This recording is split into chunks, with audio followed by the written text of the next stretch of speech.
Hello, and welcome to apairofdicelost podcasting channel. My name is Brendan, and I'll be your storyteller for the evening. As the battle rages on, the gang calls in the assistance of many of their allies to help them fight. But will it be enough as Tzimisce and its shed cocoon continue to wreak havoc on the neighborhood?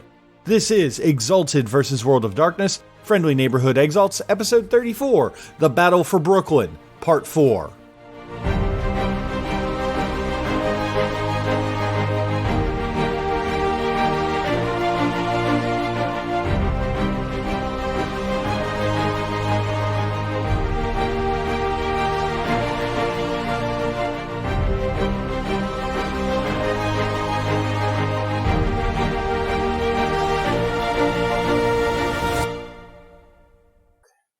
The Bunga Boys are going to go with Tyler.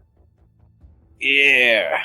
Likewise, if the cast wants to at any point call the werewolves off to come help, the werewolves will go during Cass's turn, not during one of Cass's reflexive turns. I figured. And then same with Hodag? Yes, if you call it, whoever speaks power word Hodag can get Hodag to come help. Since I have the Bunga Boys, we're going to assume that Marcy holds the power of Hodag. I've got the power! You guys just let me know. And then if Lenny's family can airdrop in, he gets them. Yeah, I'm gonna probably relegate most NPCs, unless of course they come in and do like a cool flip kick on something. I'm gonna kind of relegate them to being off to the side. Because most of them don't actually have character sheets. No need to muddle combat any more than it already is. I will ask Brendan, do you know, is it okay for us players to know at what percentage of life that thing switch stages? So what that I'm actually doing is I am actually being a little bit weird, but I am combining stage 2 and 3 because I know that it is getting a little bit later than I thought it would be by now. There were 3 stages? Yeah, there were 3 stages. Well, we also thought we were breaking this up over 2 sessions too. Yeah, that's true. I feel like we burnt through the first stage pretty okay, though. Oh, you guys did. You guys only had to use one of your get out of jail free cards. And just give me 1 second. I'm literally trying to bring up Jeff Hodag's stats. I had to use it because I'm a scrub. Hodag. Hodag. Great. I want to punch him. Alright, look at this bitch boy. Yeah. So this massive, bald-headed creature with 2 massive horns and bone armor that goes all across it. It has a large blade slung across its back made out of bone much older than anything that you've ever seen. Its gauntlets look like that they would have been made long, long ago. It stares down at you all like it does at any other human creature. Impassively, like that you are but ants beneath it. We stand on the precipice of greatness. Gross. For the creature, not for what you said. Can't trust those baldies, clearly. We all know being bald is a sign of weakness. Top of initiative, Lenny. Hey, so first I'm going to pop an essence and a willpower to activate excellence in melee, and then a essence to activate fivefold bulwark technique, which lets me roll 16 d10, and those successes are automatically subtracted from any attacks against me for the rest of the scene. So that's 9. All right. And then looking up at Tzimisce, pretty much standing between his feet like a giant facing a titan. Lenny's gonna throw his sword straight into the air, and in the blink of an eye, catch it when it's just in front of Tzimisce's face, and swing at him. Oh man, my man's doing the grand ether. It parries you with its sword effortlessly. That looks like barely to me. Oh, did I forget to mention that it also gets 6 auto successes from having potent 6? Okay. Yeah, you did forget that part. Yeah, that was conveniently forgotten. Staring down the sparks as orichalcum grinds against bone, Leonard's determination gives, and he jumps back onto the rooftop of, I'm guessing, There's probably an apartment building nearby where he's laying safely. Oh, It's yeah. New York. There's apartment buildings everywhere. Yeah. This thing looks at you, not with concern, but with interest.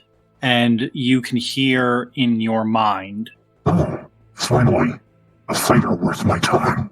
I don't need your compliments. And that- you'll be yours. I don't doubt it one day, but that's not today. all right. Next in initiative is Tzimisce. Question. What? Oh, wait, no, Cass hasn't activated that yet. Nope. Question. So, mostly for logistics. When it used dominate on us down below, is that counted as, and we're immune to it for X amount of time? Does that count as the same thing as this? Like, this is... Yes, it does, because it botched. You are immune to being dominated for 24 hours. Okay, I wanted to make sure that it technically counted as that creature that was down there that tried to dominate us. For a week. You said a week last time. Yeah, you said a week. I'm sorry, a week. Or 11 days. I can't remember which. It was more than a day, at least, though. I was just curious. Okay, cool. Just want to make sure they were the same thing, or counted as the same thing. It's long enough that it can't use part of its entire repertoire of attacks. That's fine. It was for the sake of me using my anima power or not. Okay, so Tzimisce goes. Cody, it seems super interested in you, so it's going to come at you with with its sword, attacking you twice. So defending the first one, parrying the first one would be 22, and the second one would be 21, right? Correct. It gets a 15 on the first hit because of its auto successes. Gross. Well, then he puts his sword up to block, but the bone strikes through. So that's By 3. It comes down on you for five damage. So I soak 3. Okay, so you take 2 lethal. Cody, you want to try to do something about that? Nah, man, it just bruised me. Okay, that's your one freebie, but after that, I'm going to start doing something about it.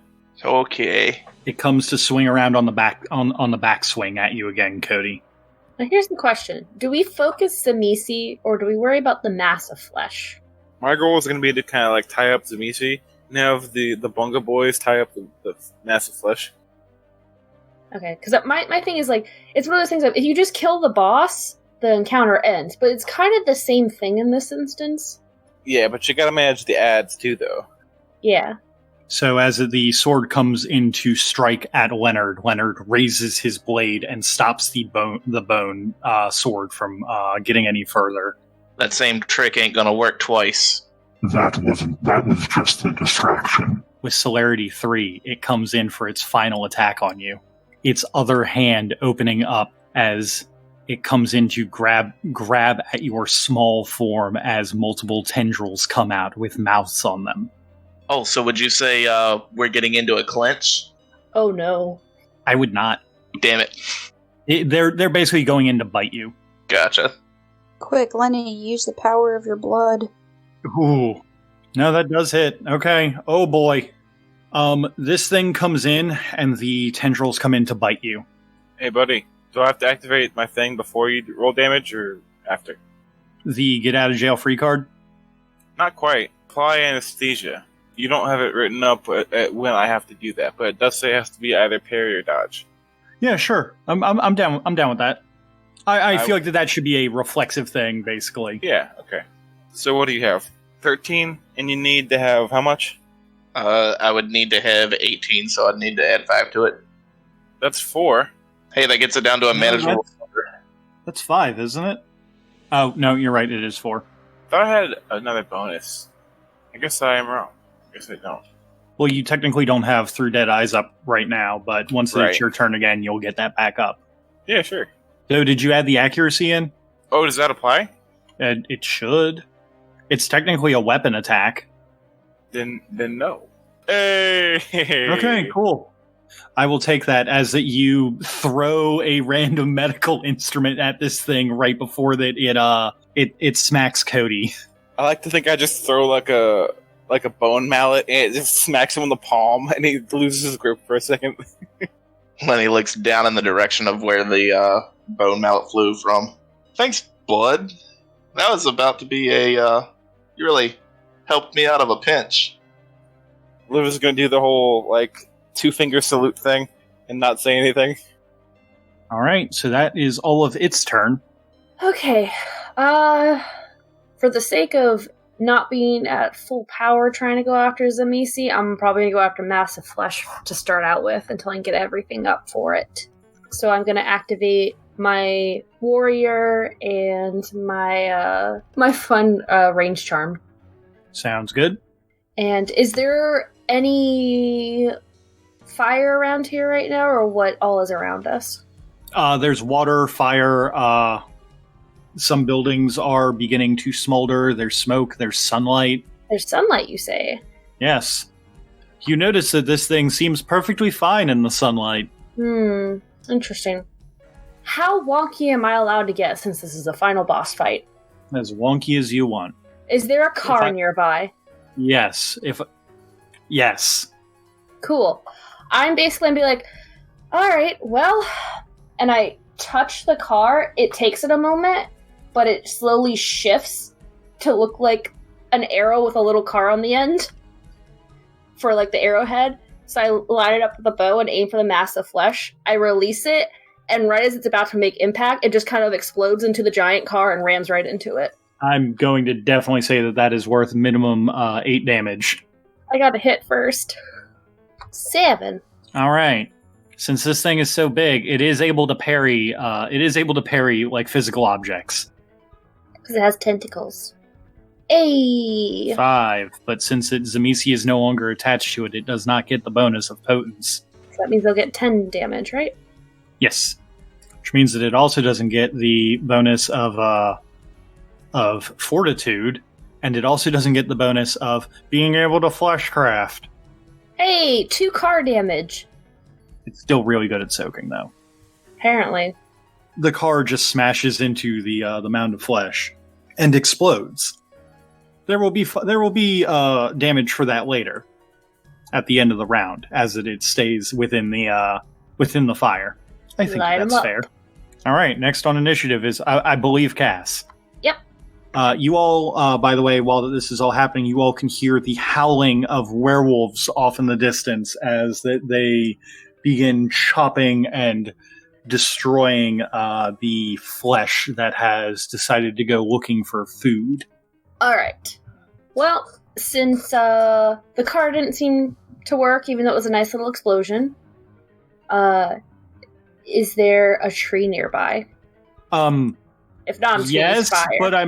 But I'm not going to let you use the tree, because you would have to actually pick up the tree to get it out. That's fair. Because the tree is actually attached to the ground. That's fair. Then I'm just going to use fire. All right. And we're going to add some more fire on top of the fire. 7. Hey, dog, I heard you like fire, so we added fire to your car's fire. I mean, yeah, let's add more fire to the fire. It was a firebird. I mean, I'm sure at some point one of the arrows I've shot has looked like a phoenix.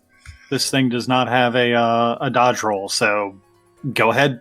Are we still doing fire as 4 points? Or 4 things? Okay.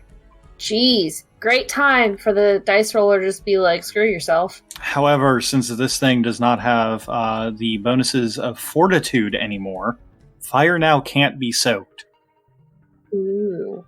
Well, I found my fun toy for now, guys. I just said fire can't be soaked, you say. Not by the big thing of flesh. And I said, Cass, take the big thing. I've got the bigger thing. Works for me. And that would be my my turn and my second turn. All right, next up is Liv and the Bunga Boys.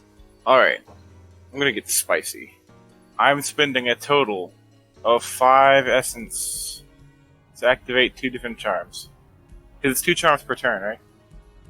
No, it's 2 essence per turn. Well, one of them costs 3, so I guess I have to have essence 3 to do that, huh? Well, no, in that case, then you would just kind of channel the essence, and then on your next turn it would activate. Yeah. Ugh, gross. Alright, well, give me 1 second to look through what it does then. Yeah, it gets awkward when you get essence, like, expenditure that's more than what you actually can do, technically. Kinda lame. It's like charging your laser. Alright, I'm gonna spend 2 essence to use the upgraded version of Spirit Hardened Frame. So now I add my strength score to my soak, making my soak 8. And I lower the difficulty of soak rolls for me by 1. So I soak on 5s now. Holy shit. Yeah. And then Okay, I'm gonna have the Bunga Boys go first to start slicing up the flesh monster thing. How do I roll for them? Okay, so here's the question. Are you going to have them do their special where they can swarm? Or are you going to have them do actual attacks? Well, them swarming, they don't really lose anything from doing that, right? They lose the ability to get threshold successes, which But- it's very unlikely that they would get. Then yeah, I'll just have all of them do the swarm then. Okay. You said there's 15 of them, right? Yes, sir. You said you're having all of them attack. I reckon. As the Cowabunga Boys leap from the shadows and strike Teenage Mutant Ninja Turtle stances, but awkward and shitty. Are they attacking the mass of flesh, or They're going to be attacking the flesh, and I'm going to do a nifty thing up top after they go. Okay. You guys said there were 16 groups of 4, not 15. Well, there's 60 of them, so 60 divided by It'd be 4 would be 15 of 'em. 15. Yeah. Oh, maybe I was thinking 60 and not 16. So how do I roll that, Brendan? Okay, so... And I'm going to need you to put in that damage thing for this. You got it, bud. Okay, so you're going to do exclamation point damage, 120 d10. Jesus. 63. That's not right. No, That's that is... not right. Did it do That's it? for Oh, it- damage. That's not for attacking. Oh, it did it then. Okay. Soaks 2 of it. Take Yeah. 61 damage. Dang. And while they're doing that, Liv is going to activate his things. Oh, his anima is officially flaring now.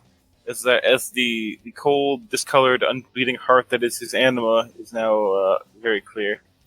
He's going to actually run for one of the few times that you've seen him, and do a neato, jump up on one of the Donatello Ninja Turtles. Who's going to shove him up with the staff. He's going to jump up there and try to kick the Tzimisce right in the face. As you do this, as these turtles swarm the mass of flesh, you can hear a cacophony of "Cowabunga! I love being a turtle! Cowabunga! I love pizza! Radical!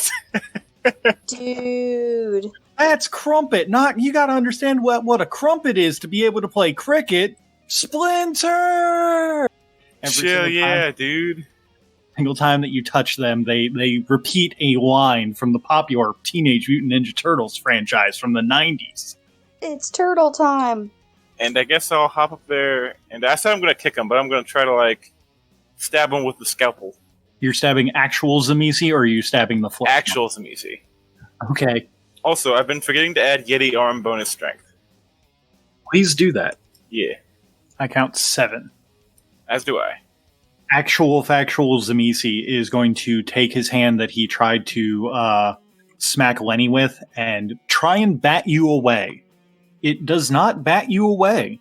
You got 4 threshold successes. Excellent. So with the scalpel, I believe it should be your 2 plus your strength, which already had a +2 on it. Yes. So that should be 9. And then Plus plus the, your threshold successes. Oh man, I forgot. I was supposed to be subtracting 9 from every one of those hits that he threw at me. Man, I'm Oh, sure wait. happy that ones don't. I'm sure happy that ones don't take away from damage. So that's 6 damage. Yeah, It's going to take the opportunity not to soak. I don't like that. neither do I. It takes 6 damage. I don't like the sound of that. Tyler, if you could please give me a very quick perception and alertness roll. Oh no, I'm awful at this. I say that as I get 3 successes. Hey, great! As that your scalpel drags into the thing's flesh, you can see that its blood is caustic and is spraying out in your direction. Please make me a Dex and Athletics roll to dodge. You only need 1 success. He did not build into Dex, though. Hey! Hey, There you go. You basically kick in a sudden display of athleticism. You kick off of this thing's giant arm, and you see that the blood drips down onto the ground below and is eating away at the pavement as acid blood has now been brought to the table. Can I I know I hopped up there in midair. Can I land on the thing's shoulders as to not fall back down? Yeah, sure. I'm gonna land on his shoulders and squat there and be like, that's kind of gross. You see an eye open up on its neck to stare at you. Remember, flesh crafter, be careful. I'll be fine. And I definitely thought you were going to land next to Lenny with a crisp high five, but that was a way better landing. I'm just standing right across from you. I give you like a head nod. So Many things can be achieved on the shoulders of giants. All right, next I believe is Cass. So, I have a question. Yes. Since Liv and the Bunga Boys are going on the same round, are they considered one thing, or are they two separate things just taking it They are together? considered one thing. I just wanted to make sure. what was once mini wax figures? So, watching the turtles do that huge swarm and do this huge chunk of damage to the mass of flesh, I'm just kind of like, okay, more fire. Just keep throwing fire. Don't melt the wax sculptures. I'm gonna try and be careful, but you're having them swarm around a exploded vehicle, and where I'm very distinctly throwing fire. I can only be so careful. The wax on him might be melted, but the animatronics should be okay. Those Oh are yeah, the Oh. animal. Yeah, it's even totally more won't be. frightening. It's like a Five Nights at Teenage Mutant Ninja Turtle Freddy's. 10. So 10 plus 4, so 14 damage, and it can't soak. Only 6. All right, this thing is not looking great. I will let you know that right now. However, due to the fire around, those turtles are beginning to look kind of melted and horrifying. Hey, Liv, get your turtles out of the way. And do what with them? No. Tzimisce. I think you know better than that. Alright, making decisions here. Right. I actually don't think I could get them up there. It's now Marcy's turn, or as Christina has put down here, Mark and Hodag. Oh, I deleted the I because it got fucked up. Alrighty. Oh, there we go. Hi, Not Mark. Mark is just my evil twin brother that you guys never met. Come on, beat the mass of flesh before it even gets a chance to attack. I mean, that's what I was gonna try to do. That massive flesh wasn't ready for the shell shock. Ah. I want you guys to think about it, though. It did, like, 60 damage to it. It's fucked up, but it's still not dead. This is the baby compared to Tzimisce, so think how much damage we have to do to Tzimisce. Well, at least after we do that, we can refocus on to the next thing. So, for the sake of trying to keep some of these turtles up, I'm going to just use my regular elemental bullets, and I choose the element of fire. Okay. And because I do have a charm that makes all my damage aggravated, I will deal at least 1 damage that is unsoakable. Excellent. A hold ass damage. Are you going to activate any charms to get your stuff back for extra dice and everything? Yes. Yeah, got to remember to do those charms. That's like the bread and butter of this. I would definitely recommend if you have the thing that doubles or adds in your firearms. If you spend like an essence and a willpower, that would be the way to go. That's the one on the single target. Unless I spend the essence and willpower, I get it made on all attacks during a round. No, I thought you had the excellency that let you do that for firearms. Did we not have you pick that up? I do have that excellency. That one is of Blazing Sun. Yeah, so if you spend an essence and willpower on that, you actually double your dex and firearms in dice. Excellent. Then, yes. And that counts on any firearm roll. And don't forget to add your accuracy in from the weapon. Yep. Or if you do essence and willpower, it'll double your dice pool instead of just adding 3. Man, I wish mine doubled my dice pool. Alright, so my normal dice pool is 5, 6, 7, 8, plus 4 with my accuracy. So it would actually only be... So it only doubles your attribute and ability, not your accuracy. Alright, so you're dealing 20 damage to it. Roll it. And this is also fire damage. Elemental bullets, I chose fire. Right. That's not bad. There you go. I said I get 2 attacks, so I'm gonna do it again. Okay, Wait. cool. Britt, Huh. did you double your attack successes because you only attacked one guy and that was your first action of the round? No, I did not. You should probably do that, because that doesn't cost essence if it's your first attack. So then I'd have to add Another 12 damage, I believe. to the damage. Yeah. Alright, second attack, and it'd be all the same stuff, correct? Minus that double for the one I just did. Correct. So 15 damage for another 9. Damn. Okay, yeah. You let out 2 more bullets. I assume that you need to reload soon. I do, actually. Those are my last 2 bullets. So I can spend 1 essence to reload for a free action.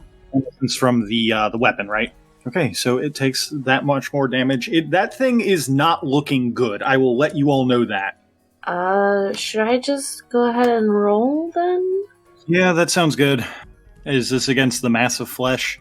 Yeah, I'm focus firing on that until that one's done with. And I'm just gonna keep just scooping up fire and just hucking it through my bow and trying to avoid the turtles as best I can and just keep compounding the fire on it since that seems to be effective. I'm going to let you know that avoiding the turtles is not a thing.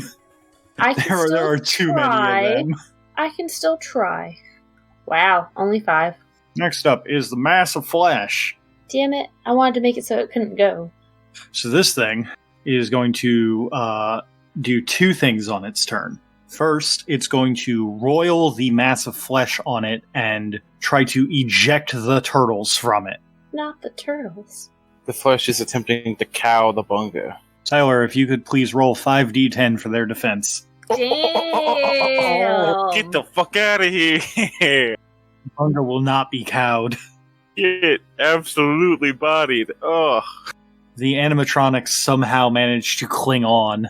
They are here for pizza and destruction. And they will not be silenced.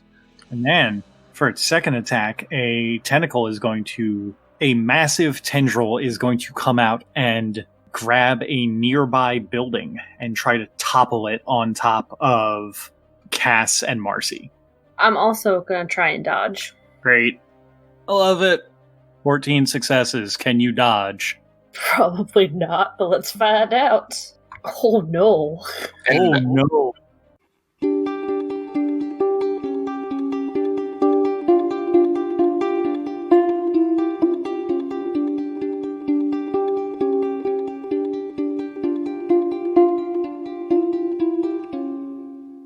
As things are looking grim for Cassandra Roller, we return back in time to a quieter time in Marcy's apartment where she is speaking with Francesca, to a quieter but no less important moment in her life. Yes, well, considering future notes, I actually wanted to ask you a more personal question, which is more why I invited you here instead of just talking with the rest of your friends as well.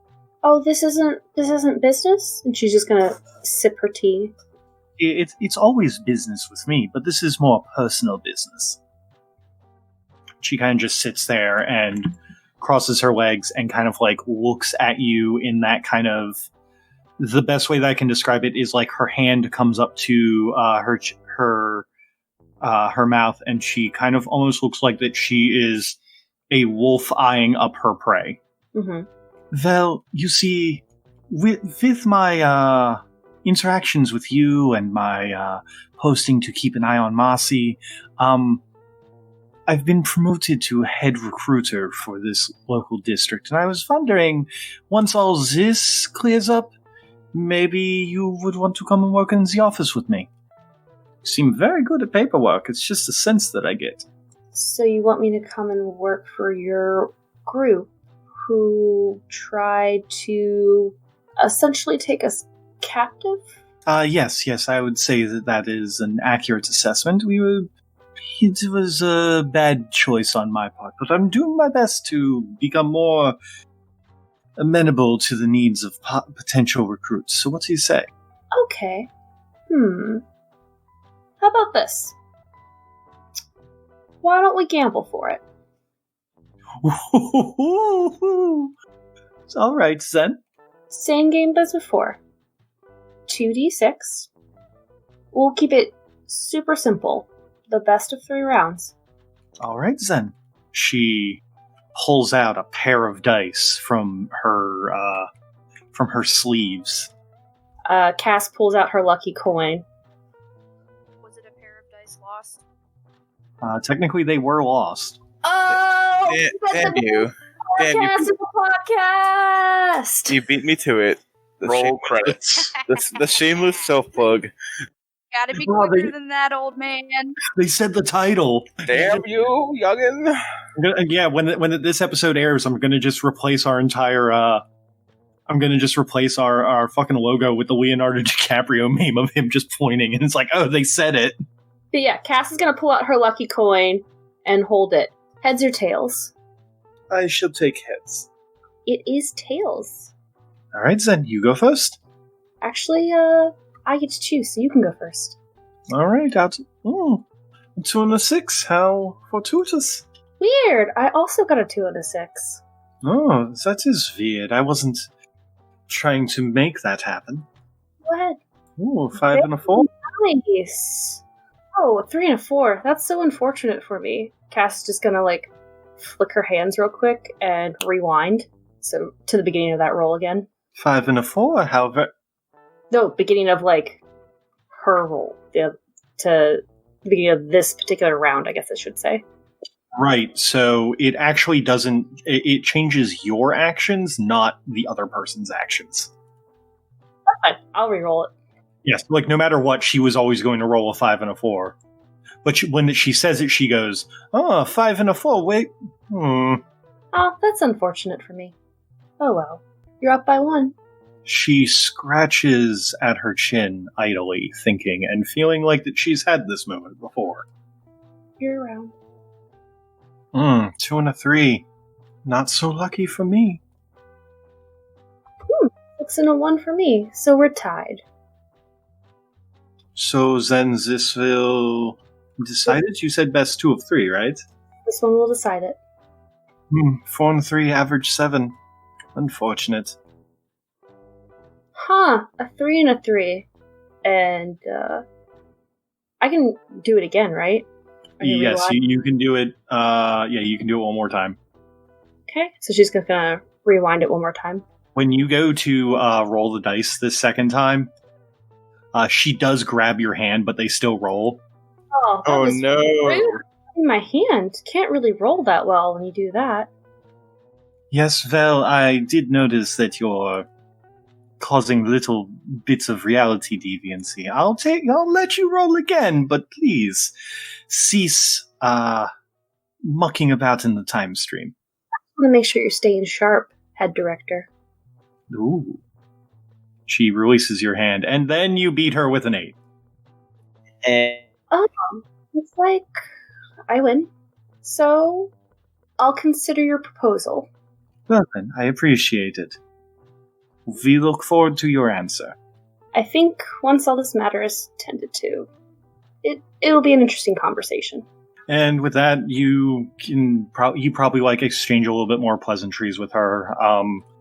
She is now no longer considered your rival, as that you two have kind of, I guess, come to a gentleman's agreement. Yeah, Cass gets a little bit more comfortable. Still, her normal observant self, just kind of keeping an eye on what Francesca says, but is a little bit more relaxed.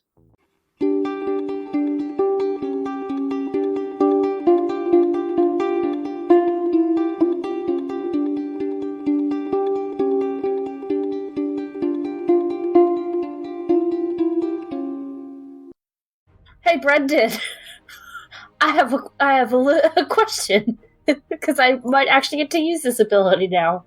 Do you want to use the thing that I told you not to tell people about until this came up? Yep.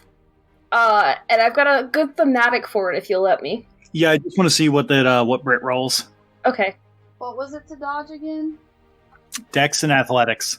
Will that thing save both of you, Christina? No, unless Brendan lets me try and do something wonky with it. Before you roll damage, Brendan, can I Hail Mary to take it for Marcy if she doesn't dodge? I'm going to say that might not be in your best interest, because Tzimisce will basically get an attack of opportunity on you. Hey, Brendan, can I do my thing? And in doing my thing, basically grab Marcy and like try and yank her out of the way of it. Yeah, you know what? I'm cool with it. Go ahead and describe what happens, and please describe what this move is called for the group. Okay, so as this building is coming down, it gets very close to Cass. You see her armor shimmer in the reflective rainbow. She takes on the facade of the vampire that Marcy has seen before. And as she does that, Cass basically pushes the form out of her and then dives, grabs Marcy, and tumbles out of the way as the building falls on top of one of her LARP characters. And that is RP before safety. Amazing. So good. But basically what that does is, if you find yourself in a situation where you will surely die, you may expend a dynamic LARPing identity to take the killing blow for you. And Brendan wanted me to keep that secret. Perfect. All right. So that was the Masso Flesh's turn. I believe that now it's Cass's turn, who has come out of a fallen building, just shooting, I guess. Yeah, so she grabs Marcy, tumbles with her, and then kind of like rolls out of it, puts her bow up, and grabs some of the like remnants of fire nearby, and it's like, fuck you, and just shoots through it. Oof. Clearly she's still shaken. 2. It can't soak fire, so it takes the 2 damage. Now it's Wom's turn. What with one mini Sasquatch is going to charge the mass of flesh and just clobber him right in the eyeball. Never mind. I see 3. I see 1. Oh, you're right. Same. Well, let's Actually, is grappling a thing? Can he just like try to like grapple the mass of flesh? Sure. We'll let it happen. Not sure what I roll for that, other than him. It would be basically an attack. Okay. Which is what you just did. But since you're not doing any damage, it's harder for it to parry, which means that this thing has to make a contest. Like basically, they both have to make contested strength rolls since you succeeded, and it doesn't have a dodge. Okay. So what do I roll now? You would be rolling another 8d10. Man, fuck me, I guess. As you go to grapple it, the thing kind of expands and then contracts, making it harder for it Woms to keep a hold on it. But in doing so, Wom seems to now have this thing's attention. Okay. Next up, I believe, is top of the round. My turn again. Oh, I'm sorry. 5, 4. All right, this thing is looking real fucked up. It's barely holding it together. So, we're coming back in at the beginning of the round. Before Cody gets to go, because he is at the top of initiative, there's a roll that I have to make. No. Oh, yes. Oh, no. Congratulations. Oh, no. This thing, during the first round, did not find a snack to heal itself with. No snacks. Off in the distance, as the fleshy bits and the little buds and funguses that were Tzimisce, the werewolves you all had convinced to help you have been out on the fringes of the battlefield, stopping those fleshy buds from finding any purchase in living matter and making sure that they don't basically drain something and then go to heal the boss monster. Because you have these seasoned warriors on basically playing defense, they're taking absolutely no damage. Focusing back in on the important part, the actual battle at hand, we swing back over to Leonard. All right. So first things first, I'm gonna finish going Super Saiyan and spend my next 2 essence on activating Peony Blossom technique and ready in 8 directions. That way, this time when this motherfucker hits me, he's gonna have an issue. How much essence does that put you down? That puts me down 4 because we reset at sunrise. Right. So I've got 1, 2, 3, 4, 5, 6. I've got 8 left. And 2 willpower. Oof. Yeah. All right, Cody, it is your turn. Did our willpower reset at sunrise too? No, your willpower does not reset. Okay, that's what I thought. You need a good night's sleep to regain 1 point of willpower, or for the GM to basically tell you, hey, you get a point of willpower. Yeah. Next, am standing on a rooftop, looking this motherfucker down while Liv's on his shoulder. I'm going to spend one of my weapons essences and throw the sword to Liv. Hey, bud, catch this! And as it flies just before Liv catches it, Lenny's gonna teleport back to the hilt of his sword and jab it down into this Tzimisce's collarbone. I'm glad we're on this page of me being unable to catch that. Yeah, man. That's a 2-ton fucking sword. Yeah, bud. Alright, so that's 13 successes on the attack. The Tzimisce is going to, as you go to strike at it, right in its collarbone, it is going to basically force a bit of its flesh from somewhere on its body to come out in a massive tentacle to try and bat you away. Wow. Oh, that's so many. It almost gets you. So you're going to be doing the sword's damage plus your strength plus 3. Yeah. 16. All right. And then this thing is going to try and soak. All right, it manages to soak 10 damage, so it takes 6. I'm gonna just look at Liv. Well, here we are, bud. Standing on the shoulders of giants. Here we are. And that's my turn. Next up is, well, actually, no, it's Cass. It's always Cass. It's always Cass. It's a dairy old timey-wimey bullshit. That's all I'm gonna say.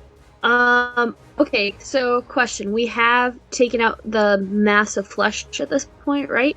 No, that thing is going, but it's not gone yet. Okay, so it's still alive. It's quote unquote dying, and just trying to topple us with a building. It just tried to topple you with a building. It's basically in the last it's not dead yet. It's basically been super bloodied. Someone can take it out soon, but it's still got a bit of health. No, we're just gonna wash, rinse, repeat, and throw some fire at this thing. Because I'm just done with this bullshit. Okay, so with 5 successes, you're going to, it was damage, I think that we said damage was 4 on the fire, or did we say it was higher? Yes. It was 4, so it should be 90-10, I would assume. Since Yep. I can't dodge. Yep, exactly. Only 3. Okay, this thing's going to try to soak, and it does manage to soak the damage. Alright, next up in the fight is going to be the big bad boss itself. This thing is going to start off by doing a couple different things. Hit me, mother sucker. The first thing that it is going to do is it is going to use its Auspex of 10 to do a psychic assault on everyone in the area. I shouldn't have told him I only had 2 willpower. If you have any charms or anything that makes you immune to mind-altering effects, those would count, or anything that makes you immune to telepathy of any kind, that would count. But basically, this thing is trying to reach into your brain and pull out your worst fear. I don't think I have anything. If you all could roll me your willpower, you have to beat 3 successes. On 2 dice. I got this. Time for 2 10s. Cody, that's not how willpower works, bud. Oh. What is your actual willpower score? Oh, so I roll my full willpower score? Yeah. Oh, okay. I thought that decreased every time you used a willpower. I was like, damn, I'm fucked. Ah, bud. You use the whole score. Okay. Does this count as mind control at all? Yes, it would, kind of. Hey, Brendan. I botched. I have one that will stop my body and spirit from being transformed, infected, tainted, transported, or controlled. I can use that one reflexively. My other one keeps me from having my thoughts read or being subjected to magical mind control of any sorts. Yeah, it would be body and spirit, since it's linked. Since it's basically like a psychic attack. This thing's Okay. trying to attack your soul, more or less. So that means that I deflect the magic and I'm protected from it for any repeated attempts for the rest of the scene. Okay, sounds good. Oh boy. So, give me just a second. Because I just saw that everyone else besides basically Christina did not beat 3 successes. One of us even botched it. If the difficulty was 6, then I did not botch or fail. Right, but you did have to beat 3 successes. Yeah, I'm kind of regretting not taking the charm that helped with the mind control and mind stuff. Well, I have a thing that I can use on everybody nearby that helps with mind control, but this isn't mind control. Okay. For those of you who failed but did not botch, you guys are now considered to be at a -2 penalty to your dice until that you can shake the fear with a cumulative at least 3 successes over the next couple rounds for willpower. Heard.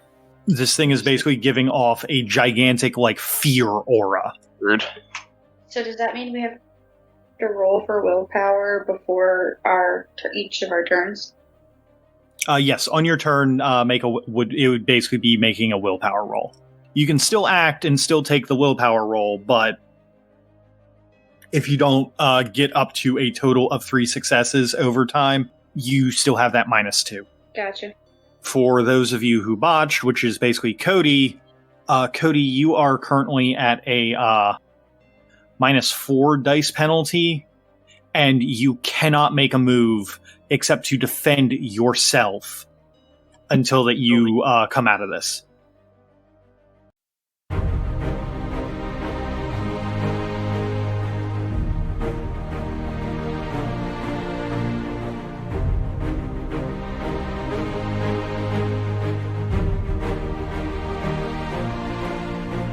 Thank you all for taking the time to enjoy our show. If you liked what you heard, why not give us a like or subscribe on your podcast app of choice? And hey, while you're there, give us a comment about your favorite moment from this episode, or even send a review our way. We always appreciate the feedback.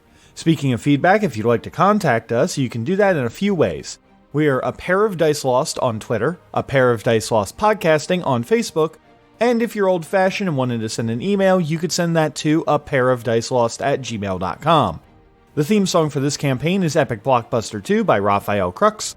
Other music in this episode was provided by Komiku, Raphael Crux, Art of Escapism, Alexander Nakarada, and X-Taker UX.